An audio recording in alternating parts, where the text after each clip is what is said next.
आरोग्यं धनसम्पदा। આ યોજના અહીં લાગુ કરવામાં આવી છે અને ખાસ સંબોધન નથી, પણ હું માનું છું કે એ રિયાલિટીમાં એક ભાઈ, એક પુત્ર અને એક લેખકશ્રી હરીશ વખરાએ કહ્યું છે, તમે આવ્યા નું સ્વાગત કરું છું.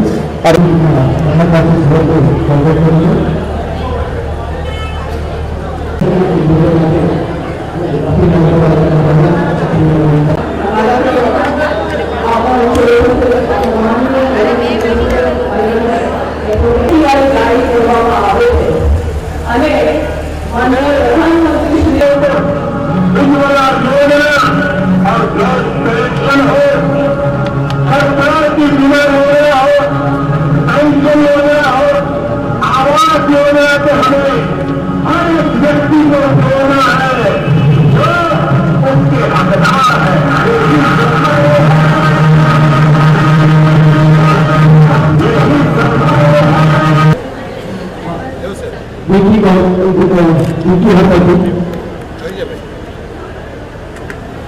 બીજું છે રવિરામદેવ ગુરુ મુરલીભાઈ ગણપતિ આવાસ મંજૂર થયું છે. બીજું જેનું આવાસ મંજૂર થયું છે એ પટેલ ભીખુભાઈ ભીલાભાઈ ભીખુભાઈ અમે રાજ્ય કક્ષા પ્રથમ જિલ્લા કક્ષા રાજ્ય કક્ષા પ્રથમ આવેલા છે. જિલ્લા કક્ષા પ્રથમ આપણા સ્પોર્ટ્સમેન મહિલા વિભાગ રવિરાજન ગુજરાત સહાય યોજના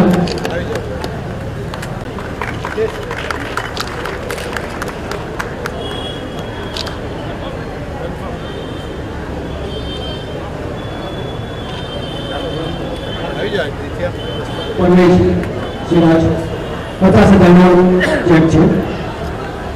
બીજું છે નાયકા અક્ષયભાઈ વસંતભાઈ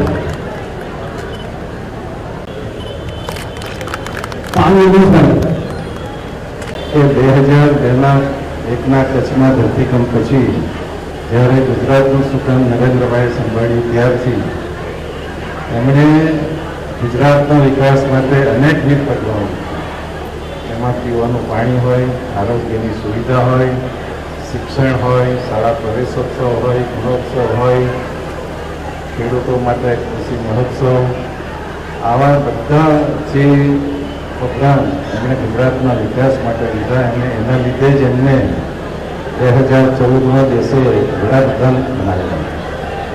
નરેન્દ્રભાઈ વડાપ્રધાન બન્યા ત્યારે સમગ્ર દેશના 18,000 ગામડામાં વીજળી હતી અને એમણે પહેલું લક્ષ્ય એ બધા ગામડાને વીજળી આપવાનું કર્યું અને ત્યાર પછી સમગ્ર દેશમાં જે જનધન યોજના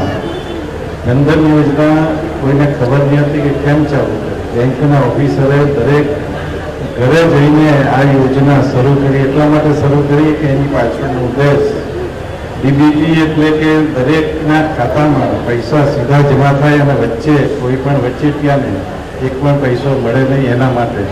અત્યારે દેશનું સમગ્ર વિશ્વમાં ભારત દેશ ડીબીટી પેમેન્ટ માટે નંબર 1 પર છે અને એટલા માટે જ આખું વિશ્વમાં અત્યારે જ્યારે કોરોના પછી બધા ઉદ્યોગ ધંધા કામકાજ બંધ પડી ગયા છે ત્યારે આપણો દેશ સમગ્ર વિશ્વમાં અમેરિકા, ચીન બધાથી આગળ છે અને એટલા માટે જ આપણને નરેન્દ્રભાઈએ કીધું છે કે 2027માં આપણે 5મા નંબરથી 3જા નંબર પર જઈએ. સાહેબે કીધું અત્યારે કે યહી સમય હે, સહી સમય હે. એટલા માટે કે આપણે ચૂંટાયેલા પદાધિકારીઓ છે કે આપણે સરકારી અધિકારીઓ છે, આપણા માટેનું લક્ષ્ય એક જ હોવું જોઈએ કે સંવેદનશીલતાથી સરકારે જે કંઈ પણ યોજના આપી છે એ બધી યોજનાઓ નાનામાં નાના માણસને છેલ્લે સુધી પહોંચે અને એ જ આ વિકસિત ભારત સંકલ્પ યાત્રાનો ઉદ્દેશ છે.